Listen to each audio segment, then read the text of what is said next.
ચાલો બાળકો, આજે આપણે વિષય ગણિતમાં પ્રકરણ 2 લાંબુ અને ટૂંકું જેના વિશે આજે આપણે અભ્યાસ કરીશું. તો આપણે સૌપ્રથમ જોઈએ તો તમે ત્રીજા ધોરણમાં સેન્ટીમીટર, મીટર આ બધા વિશે શીખી ગયા છો.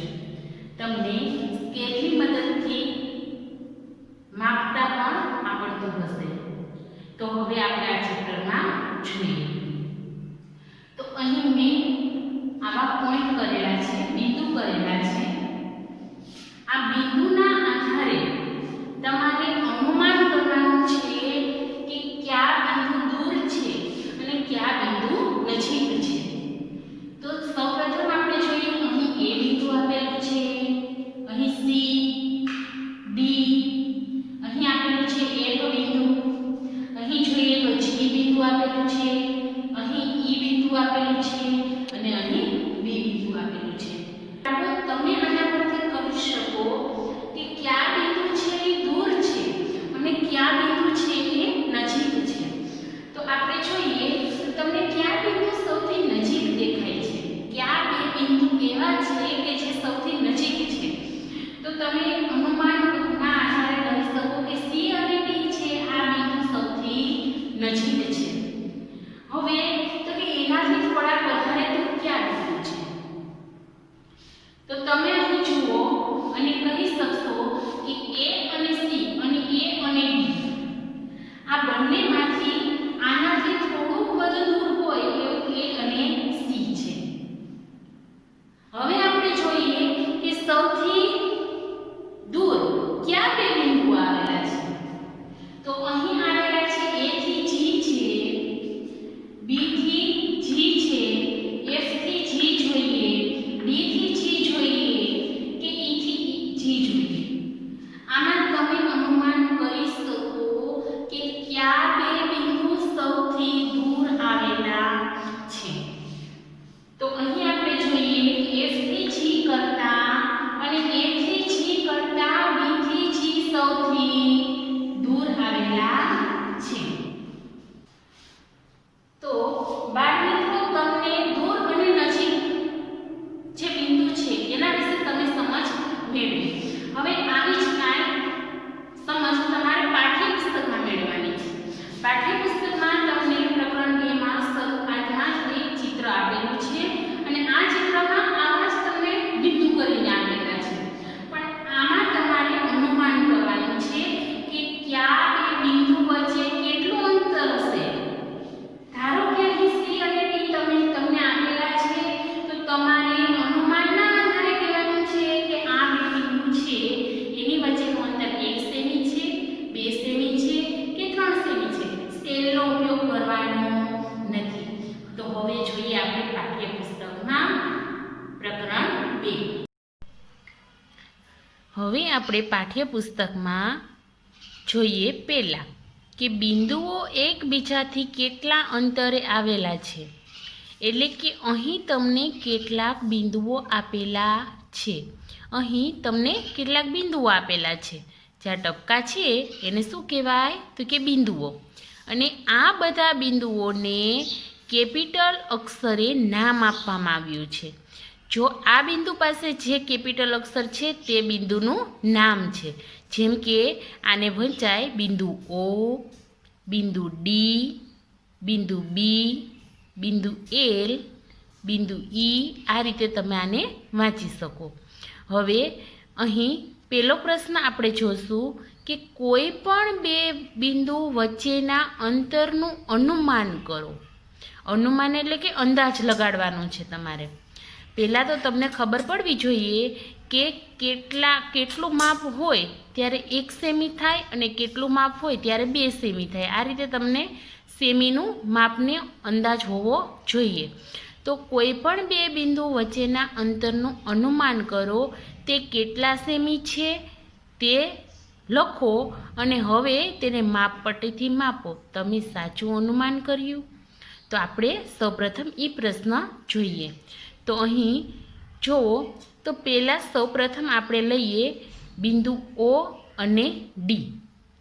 તો આપણે લખીએ આમાં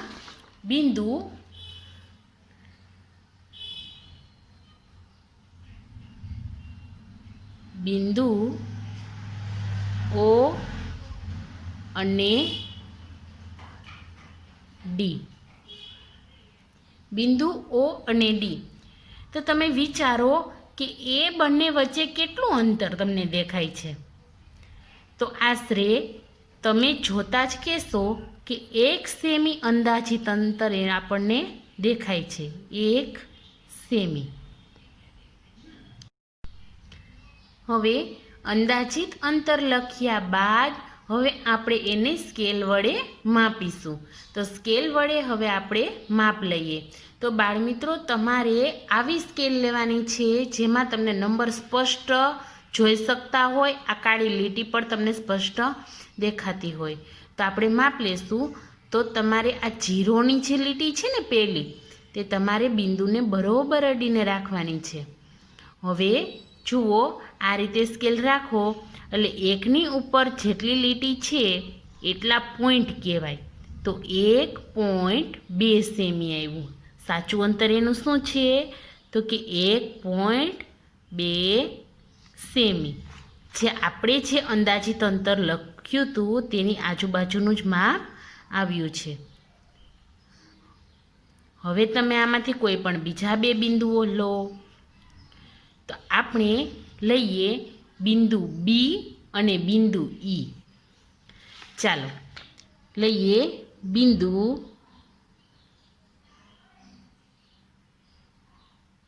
બી અને બિંદુ ઈ. બિંદુ બી અને ઈ. હવે આ 2 બિંદુઓ વચ્ચેનું તમે અંદાજ લગાડો તો આશરે કેટલા સેન્ટીમીટર તમને આ દેખાય છે? તો આશરે આપણે બી અને ઈ વચ્ચેનું અંતર જોઈએ તો આશરે 5 સેમી જેવું આપણને દેખાય છે. તો આપણે તે લખીએ કે 5 સેમી. 5 સેમી. હવે આપણે માપ લઈએ. સ્કેલ વડે આપણે માપ લઈએ. તો બી અને ઈ વચ્ચેનું અંતર જો 0ની લીટી છે ત્યાં જ તમારે રાખવાનું છે. તો કેટલા સેમી આવ્યું? પરફેક્ટ 5 સેમી જ આવ્યું છે. તો આપણે લખીએ. અહીં આપણું અંદાજિત અંતર અને સાચું અંતર 2 સેમ થાય છે.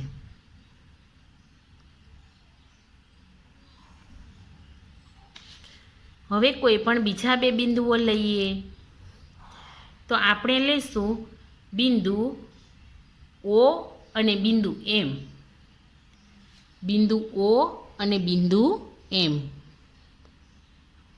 તમે તમારી રીતે કોઈ પણ બીજા 2 બિંદુઓ લઈ શકો છો.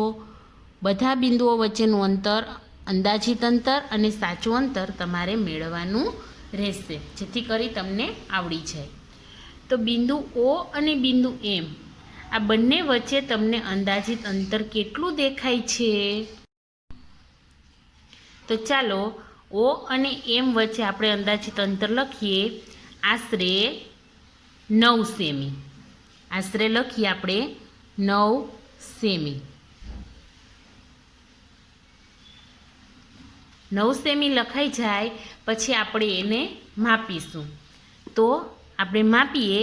આ O છે ત્યાં તમારે 0ની લીટી રાખવાની છે. સ્કેલ આ રીતે ગોઠવી દેવાની છે. તો કેટલા સેમી થશે તમે સ્પષ્ટ જોઈ શકો છો. 10.2 સેમી માપ આવ્યું આપણું. તો લખીએ આપણે 10.2 સેમી. જે આપણું અંદાજિત અંતર છે તેની આજુબાજુનું જ માપ આવ્યું છે.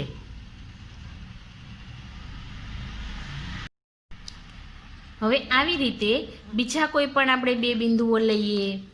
જેમ કે બિંદુ K અને H.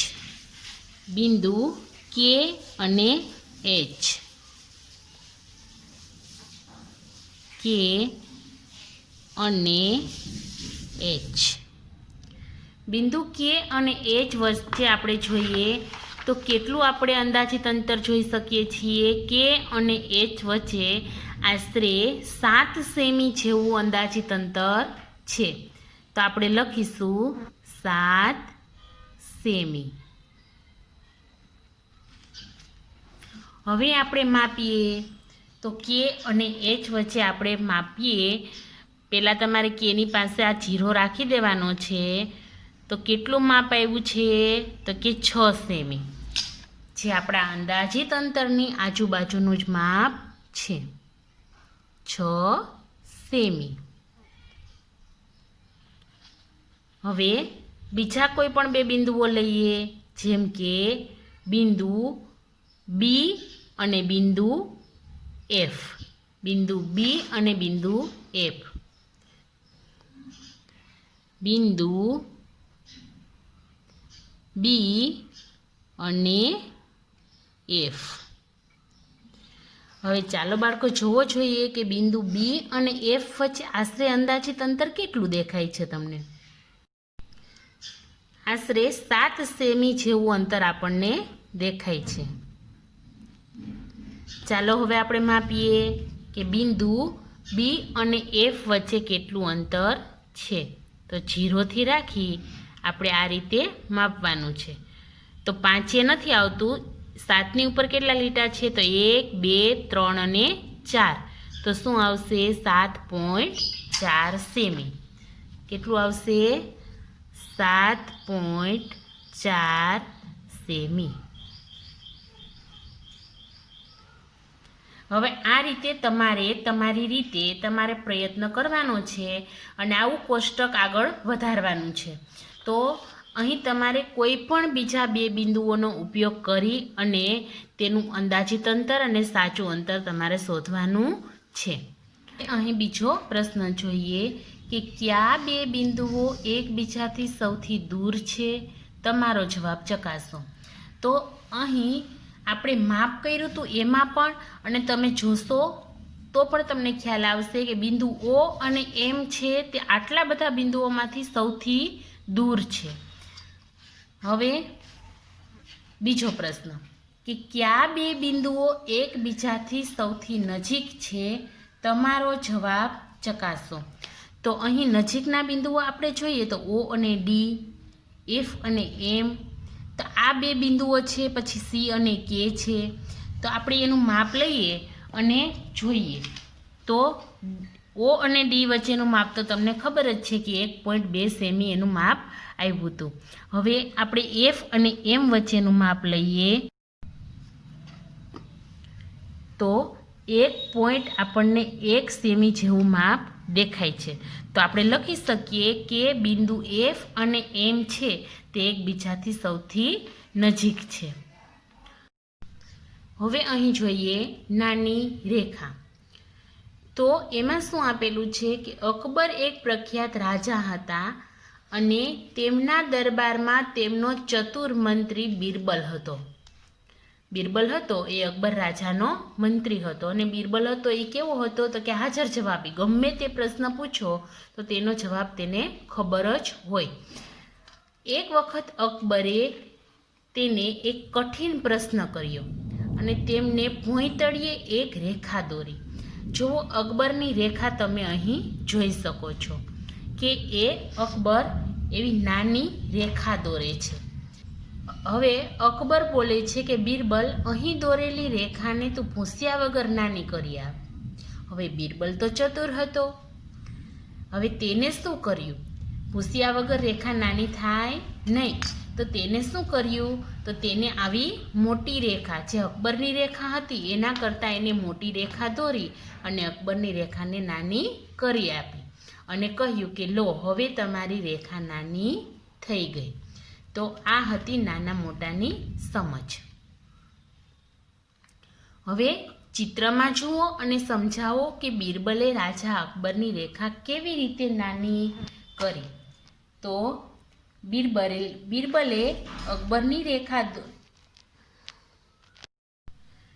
બિરબલે અકબરની દોરેલી રેખા છે તેની નીચે મોટી રેખા દોરી અને અકબરની રેખા નાની કરી. હવે બીજો પ્રશ્ન કે શું તમે બિરબલ જેવા ચતુર બની શકો? તેની રેખાને ભૂસ્યા વગર નાની કરી આપો. જરા વિચારો કે શું કોઈ રેખા સૌથી લાંબી છે?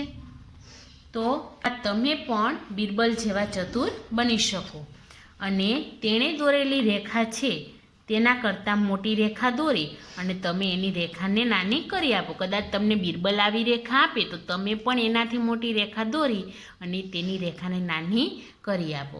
હવે અહીંયા પ્રશ્ન છે કે જરા વિચારો કે શું કોઈ રેખા સૌથી લાંબી છે? તો કે ના, કોઈ રેખા સૌથી લાંબી હોઈ શકે નહીં, કારણ કે રેખા કેવી છે? તો કે રેખા અનંત છે, રેખાનો કોઈ છેડો જ છે નહીં. કોઈ રેખા સૌથી લાંબી હોઈ શકે નહીં. હવે બીજો પ્રશ્ન અહીં જોવો, પ્રયત્ન કરો કે તેનો જમણો હાથ ડાબા હાથ કરતાં 1 સેમી લાંબો બનાવો. હવે અહીં તમારે ડાબા હાથનું પહેલાં શું કરવું પડશે? તો કે માપ લેવું પડશે. તો ડાબા હાથનું માપ કેટલું છે? તો કે 1. જો તમારે આ હાથનું માપ છે તે સહિત લેવાનું છે. 1.3 સેમી એનું માપ છે, 1.3 સેમી. હવે આ સાઈડ તમારે 1 સેમી લાંબો બનાવવાનો છે, તો 2.3 સેમી તમારે હાથનું માપ લેવું પડે. તો આ રીતે તમારે સ્કેલ રાખી અને 2ની ઉપર 3 લીટી આવે ત્યાં સુધી આ રીતે તમે હાથ દોરી લો. જો એના હાથનું માપ પણ આવી જવું જોઈએ. આ રીતે તમે હાથ દોરો. હવે અહીં તમારે શું કરવાનું છે? તો પહેલાં એના હાથની જે આ હથેળી છે તે તમારે દોરી લેવાની છે આ રીતે, અને પછી આ રીતે હાથ કરી લેવાનો છે. તો તમે આ જે માપ છે એના કરતાં 1 સેમી લાંબો હાથ એનો બનાવી દીધો. હવે બીજો પ્રશ્ન કે આપેલા કપ કરતાં 1 સેમી નાનો કપ દોરો. તો તમારે અહીંથી ઉપરથી લઈ અને નીચે સુધીનું માપ લેવાનું છે. તો કપ કેવડો છે? તો કે 2.3 સેમી માપનો કપ છે. 2.3 સેમી માપનો કપ છે. હવે તમારે 1 સેમી નાનો કપ દોરવાનો છે. તો તમારે કેટલા માપનો કપ દોરવો પડશે? 1 સેમી નાનો. 2.3માંથી 1 સેમી બાદ કરીએ તો 1.3 વધે. તો 1ની ઉપર 3 લીટી આવે ત્યાં સુધીનો તમારે કપ દોરવાનો છે આ રીતે. તો તમે એનો કપ છે એ 1 સેમી નાનો બનાવ્યો કહેવાય.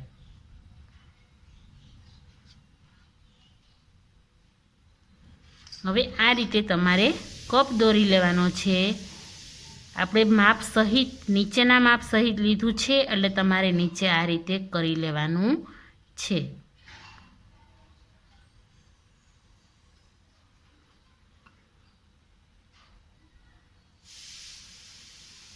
તો આપણો કપ થઈ ગયો આના કરતાં 1 સેમી નાનો. હવે ત્રીજું છે કે આપેલી સાવરણીથી અડધા માપની બીજી સાવરણી દોરો. હવે તમારે આખી સાવરણીનું માપ લેવું પડશે કે આખી સાવરણી કેટલા માપની છે. તો આખી સાવરણીનું આપણે માપ લઈએ તો આ રીતે આપણે માપ લેશું અહીં સુધી. તો 4 કેટલા સેમી આવશે? તો કે 7 સેમી. 4 આ ઉપરના લીટી ગણીએ આપણે 1 2 3 4 5 6 ને 7. હવે આપણે એના અડધા માપની સાવરણી દોરવાની છે. તો કેટલા સેમીની દોરશું? તો કે 2.3 સેમીની આપણે સાવરણી દોરશું. તો અહીં તમારે જ્યાં સુધી 2.3 આવે ત્યાં સુધીની તમારે સાવરણી દોરવાની છે. 2.3. હવે આવડી સાવરણી તમારે દોરવાની છે. હવે ધ્યાન રાખજો એનું આગળનું જે આ સાવરણીનો ભાગ છે તે પણ આમાં જ આવી જવો જોઈએ. તે તમારે અલગથી દોરવાનો નથી. આ રીતે કરી લેવું એટલે તમારી સાવરણી તૈયાર થઈ જશે આ રીતે. તો તમે આ જે સાવરણી છે તેના અડધા માપની આ સાવરણી તમે દોરી. હવે અહીં પ્રશ્ન જોઈએ કે આપેલા વાળ કરતાં બમણા માપનો વાળ દોરો. એટલે કે તમને આમ વાળ આપેલો છે તેના બમણા એટલે કે 2 ગણો. બમણો એટલે કે ડબલ માપનો તમારે વાળ દોરવાનો છે. તો અહીં તમે માપ જુઓ તો આશરે તમને અડધો સેમી જેવું માપ દેખાય છે. હવે તમારે વાળ કેવડો બનાવવાનો છે તો કે 1 સેમીનો. તો આપણે અહીં એના કરતાં ડબલ એટલે કે આટલો વાળ કરીશું. 1 સેમીનો વાળ આપણે બનાવીશું. તો બાળ મિત્રો, તમારે આજે અહીં સુધી પાઠ્યપુસ્તક પૂરી લેવાનું છે અને આગળ જે આપણે આગળના પેજમાં જે બિંદુ વિશે શીખાતા તે પણ આ કોષ્ટક તમારે બીજા કોઈ પણ બિંદુઓ લઈ અને પૂર્ણ કરવાનું છે. આગળ તમારે શીખવાનું છે. તમારે અંદાજિત અંતર મેળવવાનું છે કોઈ પણ બે બિંદુઓ વચ્ચેનું અને તેનું પછી સાચું માપ, સાચું અંતર તમારે લેવાનું છે અને જોવાનું છે કે તમારું અનુમાન વચ્ચે અને સાચા અંતર વચ્ચે કેટલો તફાવત આવે છે. હવે જુઓ આજનું હોમવર્ક. હોમવર્કમાં તમારે આ પાઠ્યપુસ્તક અહીં સુધી પૂરું કરી લેવાનું રહેશે. જોઈએ આજનું હોમવર્ક.